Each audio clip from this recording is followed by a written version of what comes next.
Let me ask you something honest. You know you should save money. You know you should invest. You know you shouldn't spend on things you don't need. You know all of this. And yet, you still do it anyway. Why? It's not because you're stupid. It's not because you don't care. It's because your brain is literally wired against you when it comes to money. Evolution gave us a brain built for survival in the wild, not for managing 401ks and credit card bills. And the result? We make financial decisions every single day that feel completely logical in the moment and are completely irrational in reality. Today, we're going to break down exactly why your brain sabotages your finances and what you can actually do about it. This is the video nobody tells you to watch, but it might be the most important financial video you ever see. Let's go. First, let's understand what's actually happening in your brain when you make financial decisions. Your brain has two main systems, System 1 and System 2. System 1 is fast, emotional, automatic. It's the part of your brain that makes instant decisions based on feelings, instincts, and shortcuts. It's been running the show for 200,000 years. System 2 is slow, logical, deliberate. It's the part that does math, weighs options, and thinks about long-term consequences. It's exhausting to use, and your brain avoids it whenever possible. Here's the problem with money. Almost every important financial decision requires System 2 thinking. Budgeting, investing, planning for retirement. These require patience, math, and long-term thinking. But almost every financial temptation is designed to trigger System 1. Sales, limited time offers, buy now, pay later, one-click purchasing. These are engineered to bypass your logical brain entirely. The entire consumer economy is built to exploit System 1, and most of us never even realize it's happening. Now let's talk about the specific psychological biases that are costing you money every single day. Bias 1, present bias. Your brain values things you can have right now dramatically more than things you can have in the future. That's why spending $50 today feels better than having $500 in retirement, even though the math clearly favors waiting. This is why saving is so hard. Your future self feels like a stranger. Why sacrifice for someone you've never met? The fix: make saving automatic. When the money moves before you see it, present bias can't kick in. Bias 2, loss aversion. Losing $100 feels twice as painful as gaining $100 feels good. This sounds irrational, and it is, but it's hardwired into our brains. This is why people hold on to losing investments too long. Selling at a loss feels like failure. So they wait and hope, and often lose even more. The fix: set rules in advance. Decide before you invest how much loss you'll tolerate before selling. Take emotion out of the equation before emotion is involved. Bias 3, the anchoring effect. When you see a price, that price becomes your reference point. A shirt marked down from $200 to $80 feels like a deal, even if $80 is still too much for a shirt. Retailers use this constantly. The original price is often inflated just to make the sale price look better. The fix: ask yourself what the item is actually worth to you. Ignore the original price completely. Bias 4, social comparison.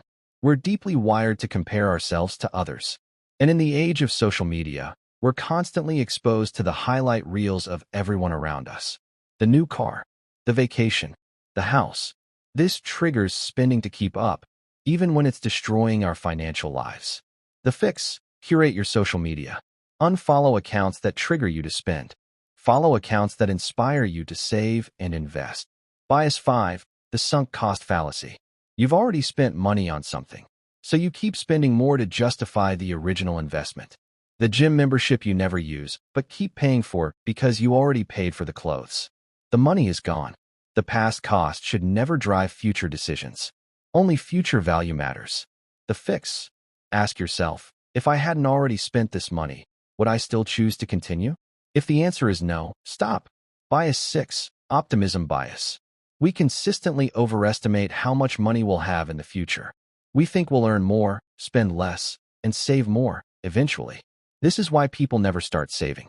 There is no eventually. Future you has the same brain as current you, and the same biases. The fix: plan as if your future income will stay the same as today. Be pleasantly surprised if it grows. Now let's talk about one of the most powerful and destructive forces in personal finance: emotional spending.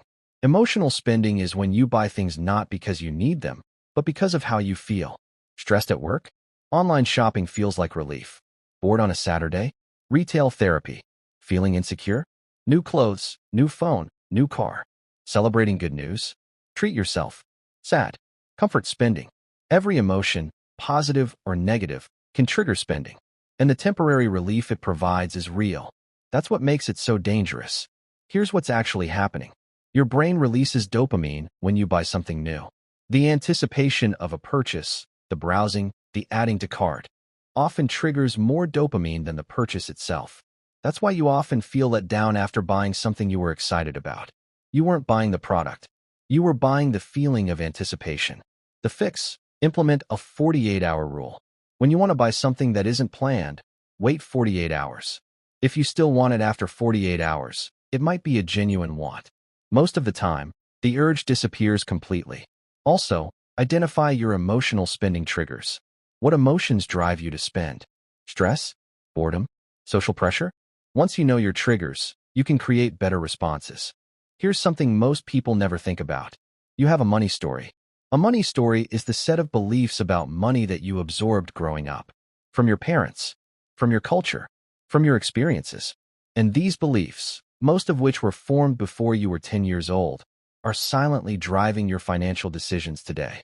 Some common money stories. Rich people are greedy. Money doesn't grow on trees. We can't afford that. Talking about money is rude. Investing is for rich people.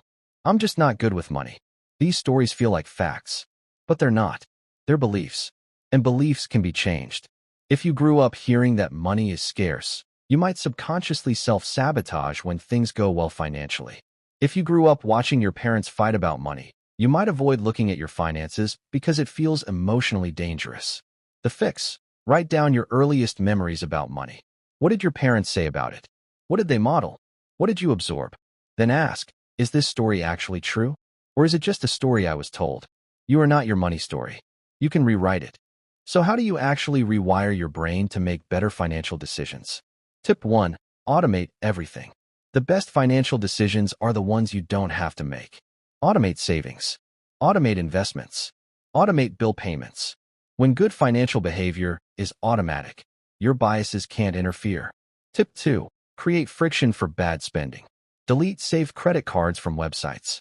Remove shopping apps from your phone. Add a 48-hour rule to non-essential purchases. The harder it is to spend, the less you'll spend impulsively. Tip 3. Make your future self real. Research shows that people who feel more connected to their future selves save dramatically more. Write a letter to your future self. Picture what your life could look like in 10 years if you make good decisions today. Tip 4. Track your spending without judgment. Most people avoid looking at their finances because it triggers shame or anxiety. But you can't improve what you don't measure. Track your spending as data, not as a judgment of your character. Tip 5. Surround yourself with the right influences. Your financial behavior is heavily influenced by the people around you. If your social circle spends recklessly, you will too.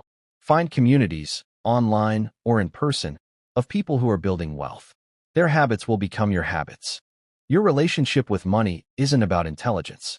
It's about psychology. You have biases. We all do.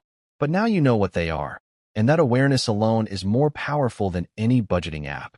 Present bias, loss aversion, anchoring, social comparison, sunk cost, optimism bias. Automate the good decisions. Create friction for the bad ones. Rewrite your money story. Your brain was built for survival. But with the right systems, you can make it work for your financial future too. If this video helped you, subscribe. Every week, I break down personal finance in a way that actually makes sense. See you in the next one.